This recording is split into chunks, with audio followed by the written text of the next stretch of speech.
Hello, welcome to another episode of TV Unleash. I'm Sammy, that's Mandy, and this is episode 4. And today we're all curled up in our blankets because it's the week before Christmas. And I don't know what it's like in Connecticut, but here in Pittsburgh, it's cold AF. And I just don't want to be cold as I watch the Steelers kick the butts of the Patriots, even though the Patriots are sneaking up on them, but I want the Steelers to win. But anyway, Mandy, you have some news for us about Hallmark movies before we get into the topic of Full House. Yes, I actually have. So I have first we're going to start with Hallmark news, and then we're going to go into Roseanne news, which is going to lead us into the Full House news. Okay, so you're not going to see my face for a minute. You're just going to see probably our logo or Sammy's face. I don't know how it's going to work, but I promised you guys that I was going to give you the top 5 Hallmark Christmas movies that you need to watch this week, and I have the days and the times that they're on. And funny enough, the ones that I picked are actually on Christmas Day. So if you have family that you're kind of like, oh, I don't really want to hang out with them, or your kids are getting on your nerves and all they're doing is playing with their toys and all that stuff, or you're just a single gal or guy and you just want to watch movies and relax, which you deserve, or if you don't celebrate Christmas at all and you just are chilling out, these are my top 5 movies. So hold on. I have them in my phone. Okay, so on Tuesday, 12/19 at 8 a.m. is Holiday Engagement. That is a super cute movie. It's been around for a couple of years now, but I highly suggest that, obviously, if you're not home, that you DVR it and watch it later on. On Friday, December 22nd at 2 p.m. is Switched at Christmas with Candace Cameron Bure in dual roles. It was a movie I did not think I was going to like, but my boyfriend and I were actually like, even my mom was like, that's one of the better ones. And then on Christmas Day at 5 a.m. is The Mistletoe Inn. That one's actually really good because it's about writers at a writers conference. So Sammy and I can relate to that. Definitely. At 11 a.m. is The Sweetest Christmas. That's with Lacey Chabert. That one's really cute because it's about a gingerbread making contest and about not giving up, which I love. And then finally at 6:30 p.m. is Coming Home for Christmas with Danica McKellar and some really, really cute guy named Neil Bledsoe. So I would suggest that if you don't get a chance to actually watch them in the timing that they're on, that you DVR them, or you try to see if you can find them online. But they're just like really good movies. And I remember that when I was like trying to find like the right guy for me, my whole thing was that like I wanted the Hallmark movie, and I wanted, because I believe that they existed, and a lot of people laughed at me. But you know what? Laugh all you want. Ha ha ha ha ha. Because if you can't believe in miracles, then that's kind of sad. I believe in miracles too, and I think these movies are adorable. I'm adding it to my list as well.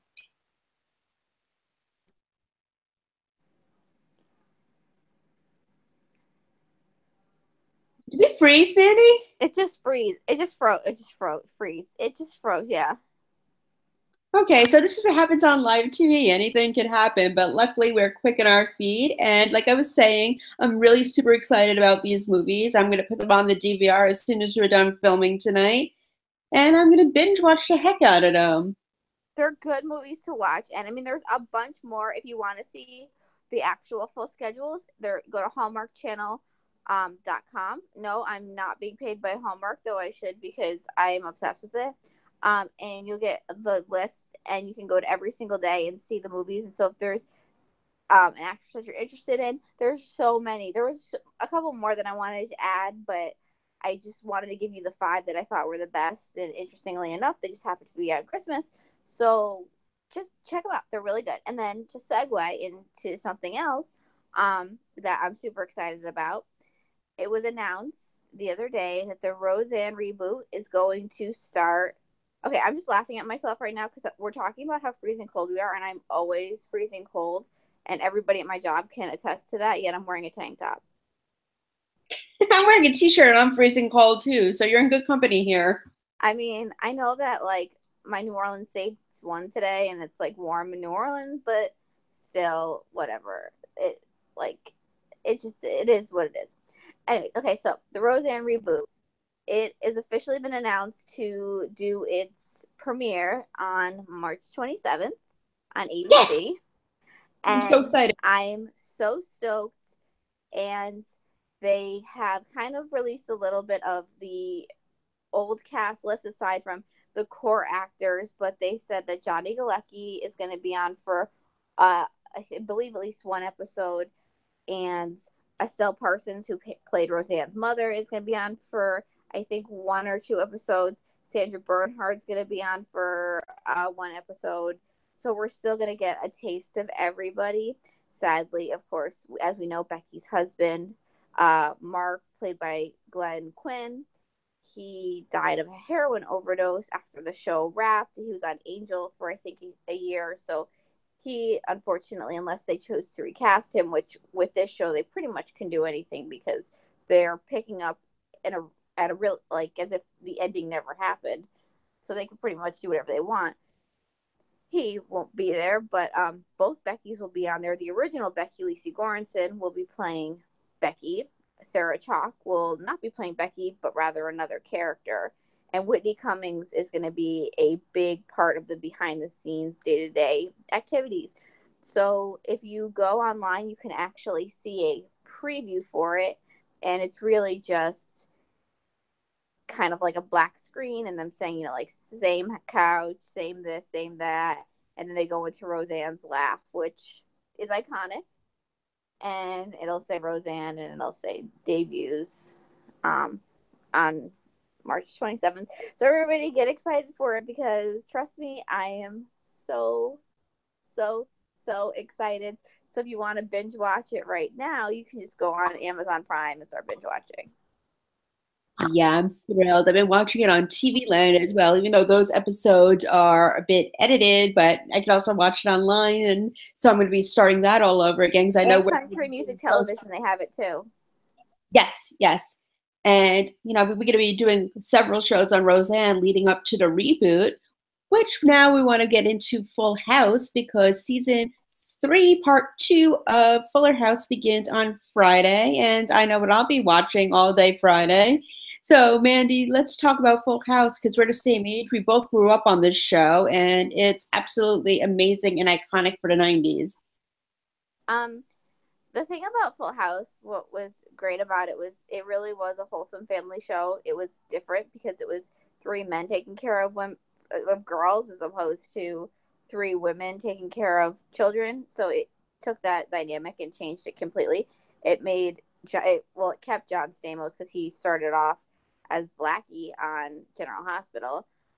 It kept him a sex symbol, and it just ignited the careers of Candace Cameron, now Beret, who is the Hallmark queen, as we mentioned earlier. Now Jodie Sweetin is on the Hallmark movies, and obviously the Olsen twins, who don't associate with the newer version of the show anymore.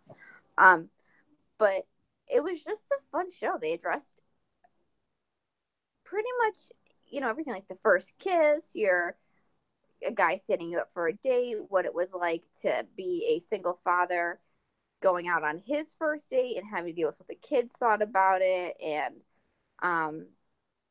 it was just a fun show, and it was wholesome. I think that was the whole thing, was that it was a wholesome TV show. There wasn't that element of, we have Roseanne, which was the what real life was like, I think, so to speak, like what a real family was like.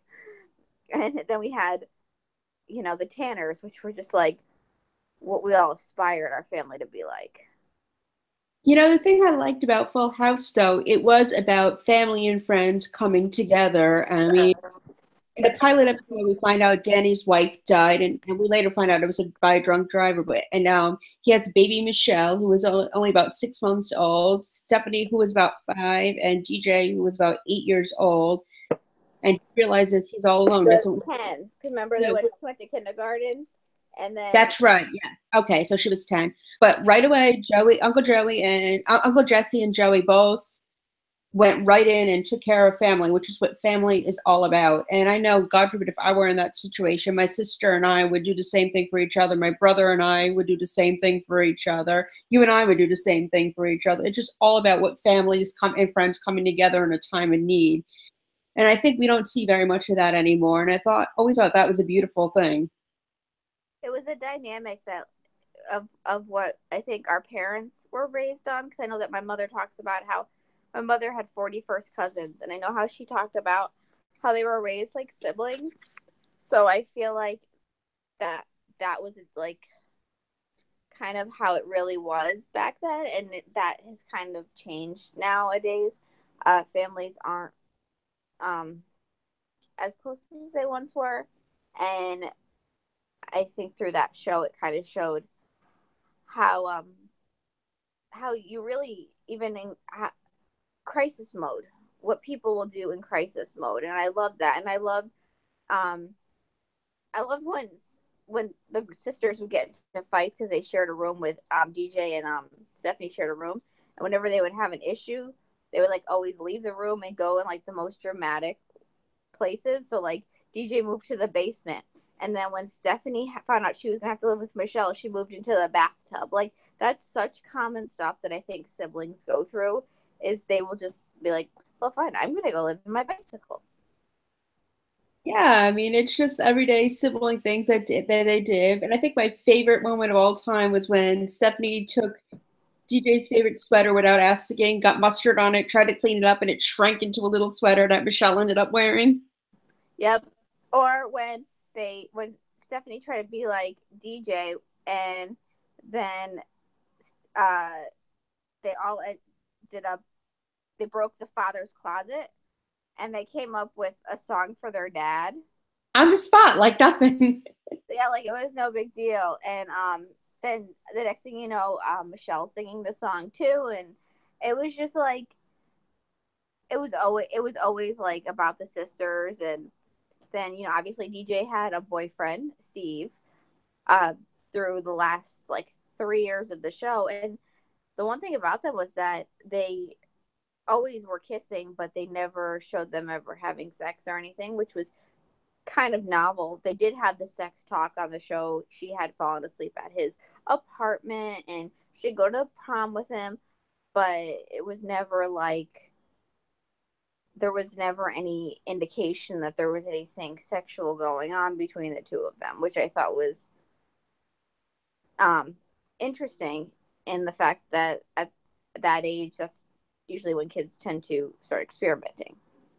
Yeah, I like that too. But they did address the sex issue quite a bit, but with a different character. And I always thought that was very interesting because they kind of alluded to a teen mom situation on the show in that same episode, actually. So, but they kind of alluded to stuff, but they never actually showed it, which, Oh, Kathy Santoni. yes, remember her? She was like Yes, she had their slutty friend or something. yes, she was there for I think when she started junior high, and she was like she had changed like overnight, and then she like every like year or two it was like, oh, we're going to her bridal shower, oh, we're going to her baby shower, but you never saw her, but she was always doing something bad. And then it trickled down to Stephanie when Stephanie met Gia and the Bad Girls, who Gia actually turned out to be a really sweet girl. She was just looking for a lot of attention and experimenting with cigarettes and boys and all that stuff, which I think is pretty common. And at one episode, Gia ended up getting into a car accident, right? With when she went on a joyride with some boys that they met at the mall. Yes, yes, and Stephanie was supposed to go, but DJ talked her out of going, and that caused the feud that you see in Fuller House, which we'll get to later on, that between DJ and Gia, because DJ always thought that Gia was a bad influence and tried to warn Stephanie against her, but of course Stephanie didn't want to listen. But I mean, like, I felt like Gia really wasn't that. Like, Gia was bad, but when Gia was with Stephanie, Gia changed a lot. Like, it shows how much somebody can change when you meet the right people. And she was really great when she was with Stephanie. And then she still was young. And I think that when you are 13 and 14 and 15 and 16 and 34, you still have to learn for yourself. You can't have somebody telling you what you can and cannot do. Exactly, exactly. And I thought, she was bad, but she wasn't as bad as they could have made her. They could have made her doing more of the drinking and the drugs and getting pregnant and stuff like that. But they didn't. They just kept it with the smoking and kind of just an attitude more than anything else. Well, by then, I think another issue that we have to take into account was that ABC had been bought by Disney by then. Yes, that's right. So not only were all the TGIF and Tuesday night shows forced to go to Disney World as part of their contracts, but they did not. They really were kind of limited in some of their content that they talked about, because even the older people like Jesse, played by John Stamos, who, by the way, congratulations, he's welcoming his first child with his fiance. So, yay, Uncle Jesse. At 54 years old, he's going to become a father. And I think he's had more than enough training, as he said, more than enough practice. Oh, But, yeah. It's going to be one good looking kid, I'll tell you that. oh, have mercy. Oh, they should have mercy. That would actually be good. Take that down, John. But they alluded to him being like a what's that word for a guy who's like a stud, not like a Kind of like playboy. I would call him like more of a playboy than anything else, and Yeah, I he guess was. we'll go with that. It was like a playboy, but like they never really had him caught in bed with anybody. They never really had him with like any pregnancy scares. So it was almost like, even though he was bad, he was always safe bad. Yeah, I mean they alluded to stuff, but it kind of like went over to kids' heads and like left for the imagination of adults watching. So I thought they handled it very tastefully. And even, but like when I rewatch the show now, I remember when I was younger and I would like get in trouble. My mom would be like, "You can't watch it tonight because you were bad." And that was like a horrible thing, because you knew you either had to wait till the summertime or you weren't going to get to watch it at all. And I was like devastated. And now when I rewatch some of the episodes, I'm like, this show is cheesy as hell.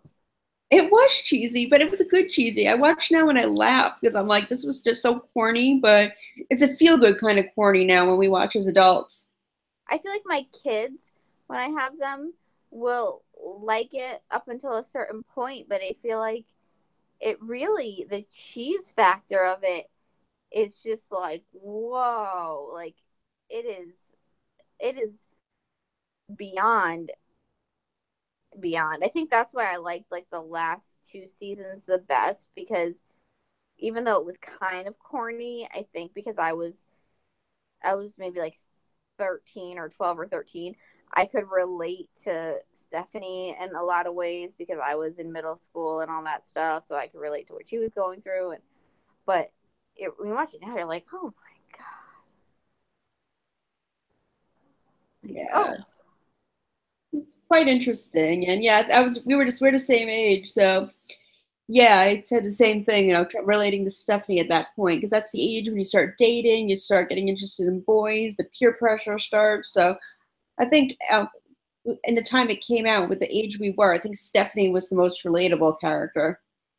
And we wanted to be DJ because we wanted like the Steve character, I and never liked Steve. I you didn't hated like Aladdin. I hated Steve, even back then and now. I just thought he was that annoying jock d-bag. But he was Come to think of so it, I really didn't like any of sweet. her boyfriends. The only one I could tolerate a little bit was Viper because he was a bit of a bad boy.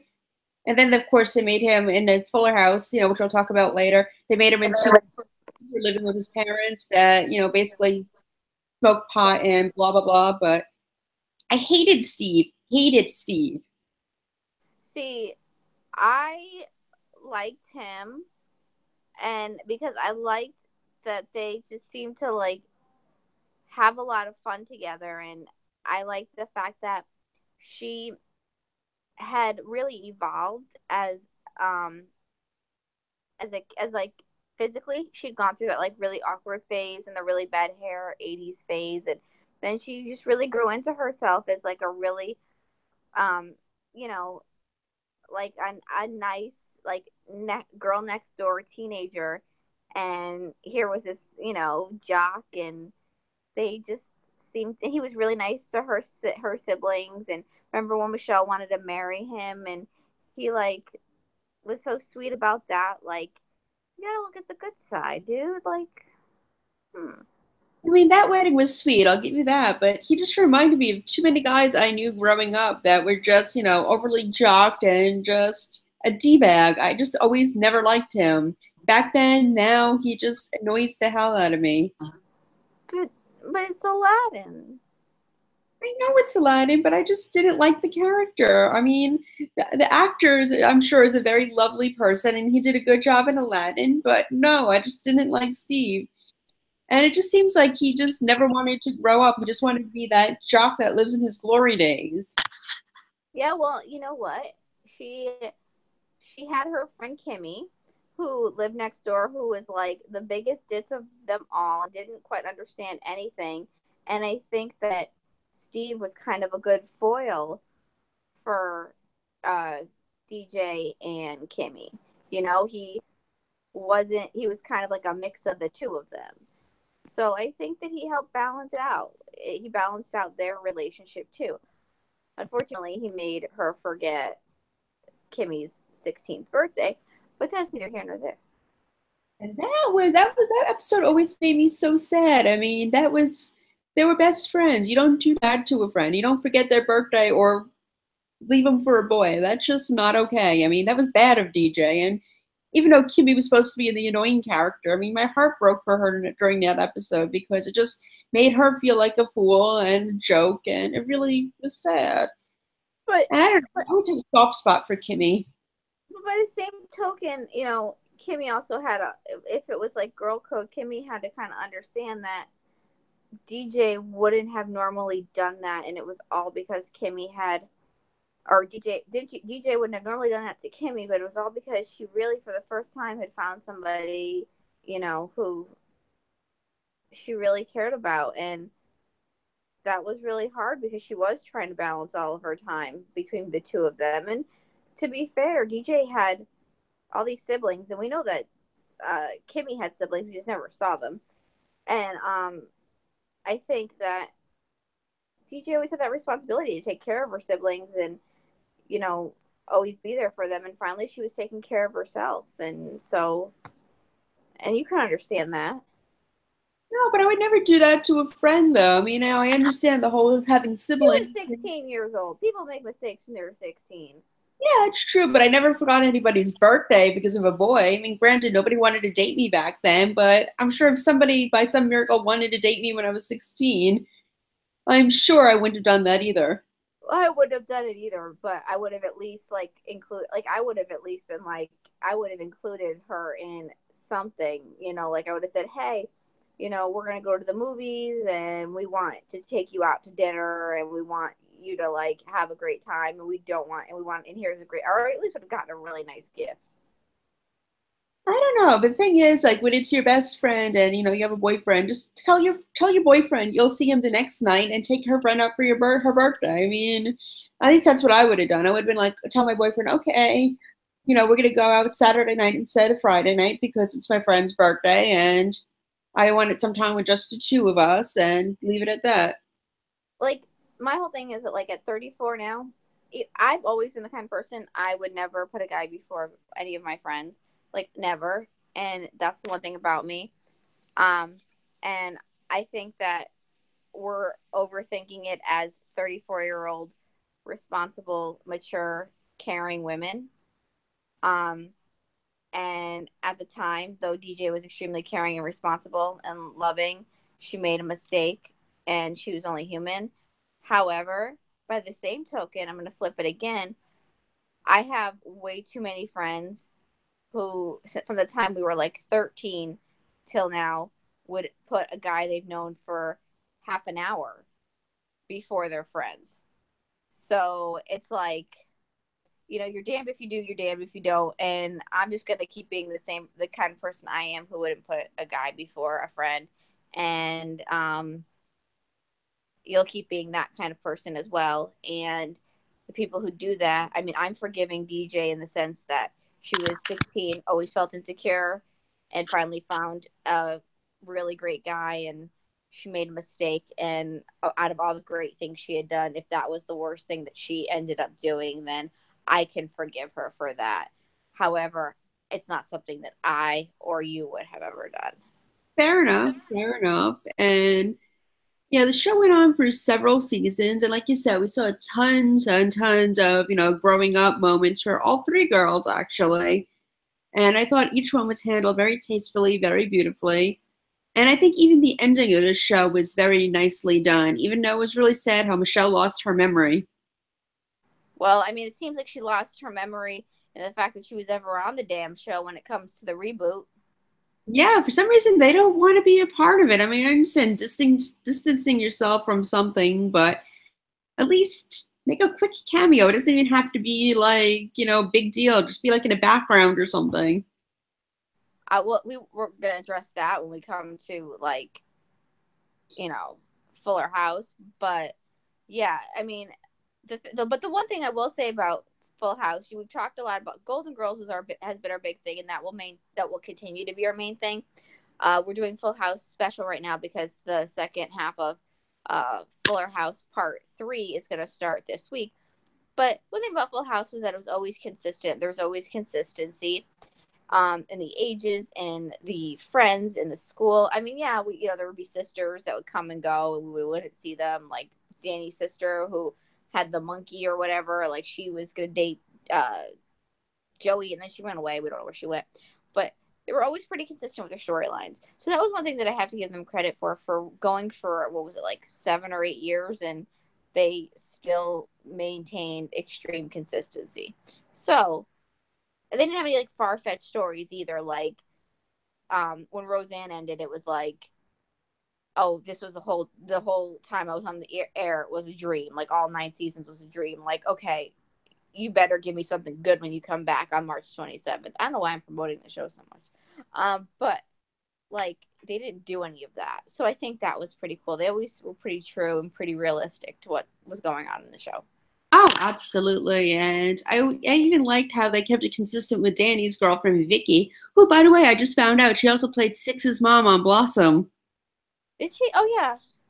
I never knew that until I started binge watching both shows on Hulu. I I was thought like, somebody else played Six's mom on Blossom. Hold on. I know for a while it was this one woman that played Vicky. Let's see. Six's mom, Blossom. Yeah, this is great about Google because it tells me everything that I'm supposed to know. Blossom TV series, Wikipedia. Let's see. Characters. Six. Do you know Melissa Joan Hart was supposed to play Six originally? Yes, and then she got Clarissa and then went with that instead. I wouldn't have worked with Melissa Joan Hart as Six. It just wouldn't have. Jenna Von was perfect for that role. Okay, so, okay, you are right. I was thinking of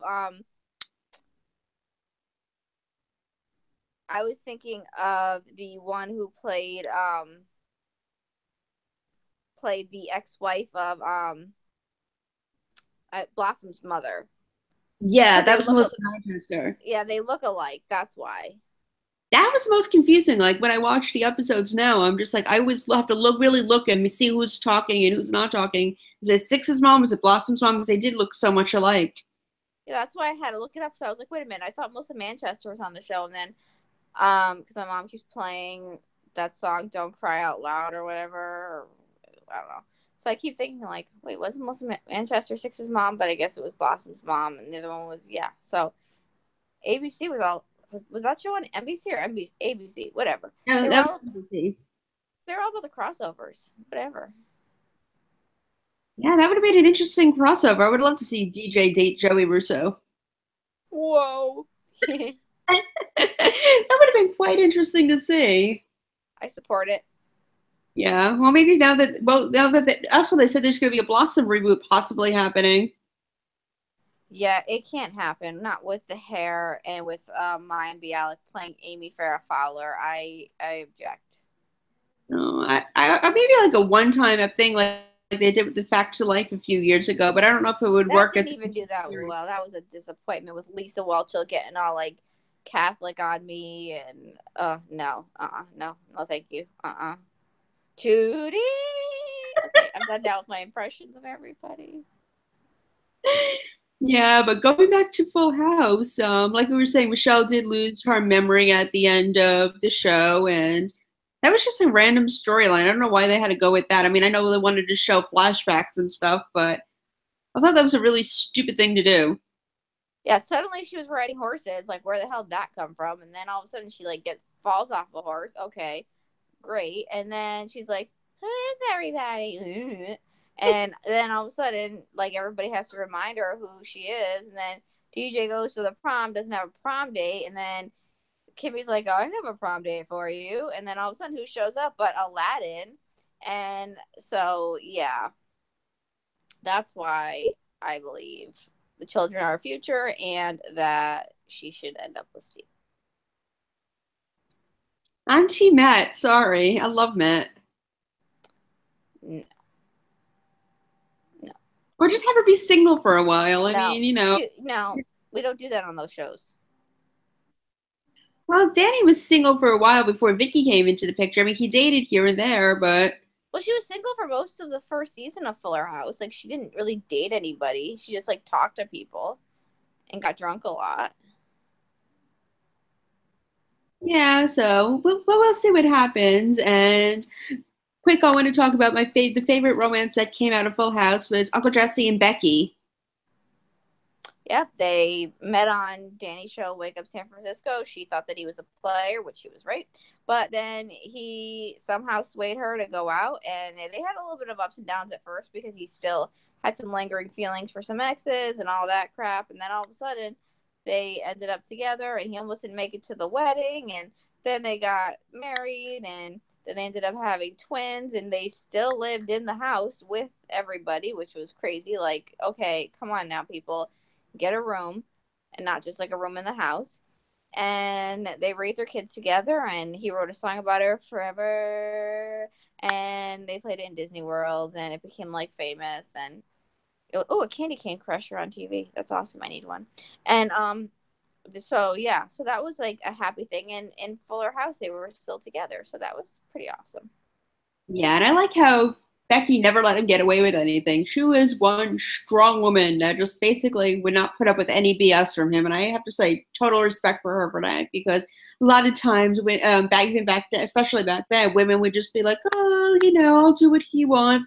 I'll just fall in love with him." But she's like, "No, this is how it's going. This is what's going to happen, and you're not going to treat me this way." And I always respected that.